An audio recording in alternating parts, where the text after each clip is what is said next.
प्यारे बच्चों, एक बार हम फिर से उपस्थित हुए हैं आपके और अपने चैनल हिंदी लवर्स में। और मैं हूं प्रियंका सिंह और आज हम अपने वीडियो में लेकर आए हैं द्वंद्व समास। ये हमारा हाई स्कूल के टॉपिक में है, सिलेबस में है और ये बहुत इंपॉर्टेंट टॉपिक है हमारा। आज इसी को हम डिस्कस करने वाले हैं। तो समय न गंवाते हुए हम अपने टॉपिक को स्टार्ट करते हैं। तो बेटा आज हम पढ़ेंगे द्वंद्व समास। इसमें हमारे दो पद होते हैं, क्योंकि हमने समास और समस्त पद जो एक ही शब्द है उसमें हमने पढ़ा था कि इसमें दो पद होते हैं। तो इसी पद के आधार पर हम ये जो द्वंद्व समास है इसमें दोनों पद एक बराबर होते हैं, इक्वल होते हैं, बैलेंस होते हैं, दोनों शक्तिशाली होते हैं और दोनों के बीच में द्वंद्व होता है। द्वंद्व का अर्थ होता है युद्ध। तो जब दो बराबर के योद्धा होते हैं तभी उनके बीच में द्वंद्व होता है, ये नाम से पता चलता है। तो इसमें जो हमारे पद हैं वो दोनों बराबर हैं। तो देखिए इसमें दोनों पद समान होते हैं।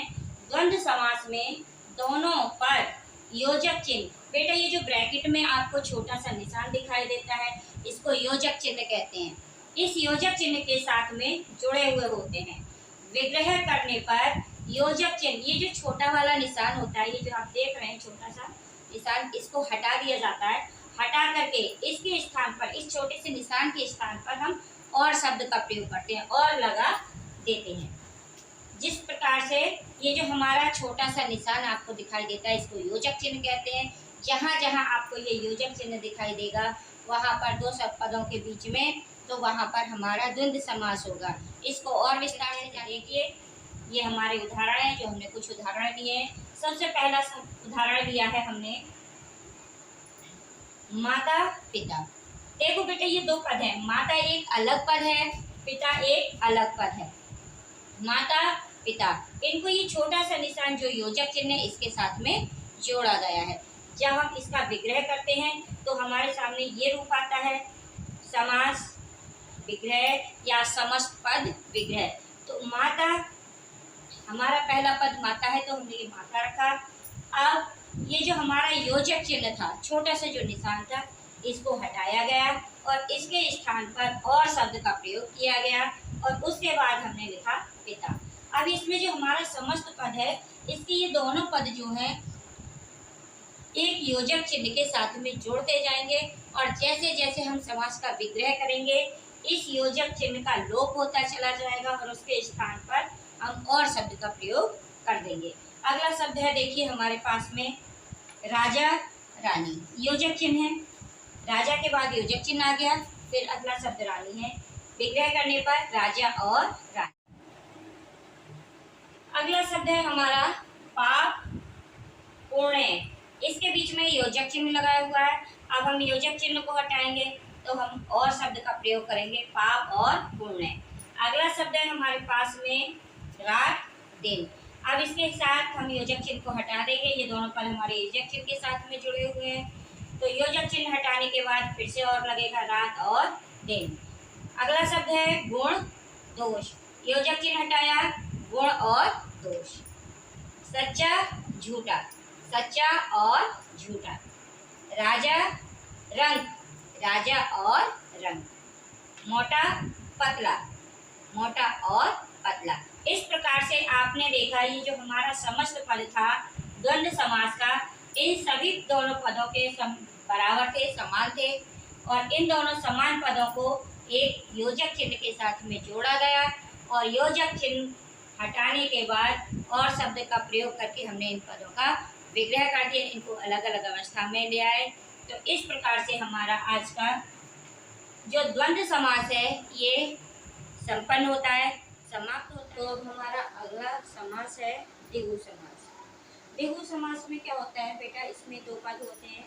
एक पद जो होता है वो पूर्व पद जो है वो संख्यावाची होता है, उसमें गिनती आती है, उसमें कोई ना कोई गिनती का चिन्ह बना हुआ होगा, निशान बना हुआ होगा, ऐसा शब्द होगा जिसमें गिनती एक छुपी हुई होगी। और दूसरा पद जो होता है वो संज्ञा होता है और इसमें पहला पद ही जो है जिसमें गिनती आती है वही पद प्रधान होता है। एक बार देखिए, इसमें पहला पद, ये हम जो पढ़ रहे हैं समास वो पदों के आधार पर पढ़ रहे हैं। तो इसमें पहला पद जो होता है वो संख्यावाची होते हैं। संख्यावाची का मतलब होता है संख्या को बताने वाला, उसको कहते हैं संख्यावाची। तो इसमें पहला पद जो है वो संख्यावाची होता है और अंतिम पद संज्ञा होता है। इसमें प्रथम पद जो पहला पद है, पूर्व पद जो है जिसमें एक गिनती है, वही प्रधान होता है, मुख्य होता है। प्रधान का मतलब होता है मुख्य, तो प्रधान होता है। इसका विग्रह करने पर समाहार या समूह शब्द का प्रयोग किया जाता है। अधिक इसको जानने के लिए हम उदाहरण देखेंगे। जैसे हमने लिखा है समस्त पद, इसके बाद हमने पढ़ा है विग्रह, और हम देखे जाएंगे। इसमें हमने पहला शब्द लिया है त्रिफला। त्रि मानी होता है तीन, और फला मानी होते हैं फल, तीन फल। तो इसका विग्रह देखिए, तीन फलों का समूह। तो ये आ गया हमारा समूह, इसमें समूह शब्द लिया, और त्रिमानी होता है तीन, इसमें तीन फल है, और तीन फलों का जो समूह है उसको कहते हैं त्रिफला। अगला शब्द है हमारे पास अष्ट धातु। इसमें पहला पद अष्ट है, दूसरा पद धातु है। तो अष्ट का मतलब होता है आठ, और धातु का मतलब होता है धातु। ये हमारा संज्ञा शब्द है धातु। तो अष्ट जो है हमारा पूर्व पद है। तो अष्ट का मतलब हुआ आठ, धातु मतलब धातुओं का मान का समूह माने समूह। एक ग्रुप है, एक समूह है जिसमें 8 प्रकार की धातु है, और 8 प्रकार की धातुओं से हमारा शब्द बना है अष्ट धातु। इसके बाद अगला शब्द है नवरात्रि।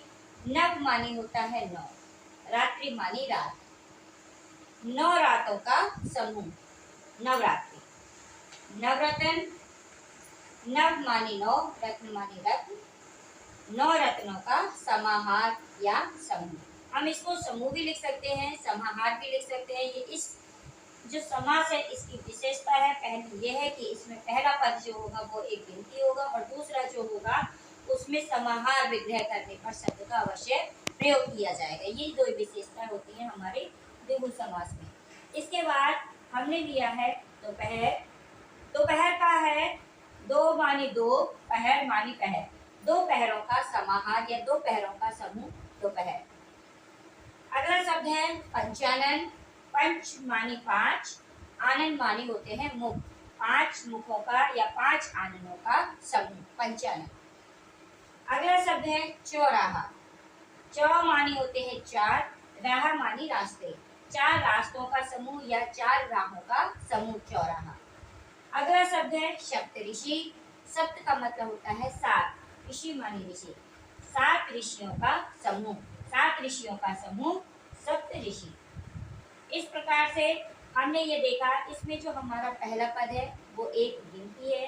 देखिए त्रिफला में 3 है, अष्ट में 8 है, नव में 9 है, नवरत्न में भी 9 है, दोपहर में 2 है, पंचानन में हमारा 5 है, चौराहा में 4 है, और सप्त में 7 है। इस प्रकार से हमने देखा जो हमारा पूर्व पद है एक गिनती को बता रहा है, और गिनती बताने के कारण ये हमारा द्विगु समास होता है। धन्यवाद।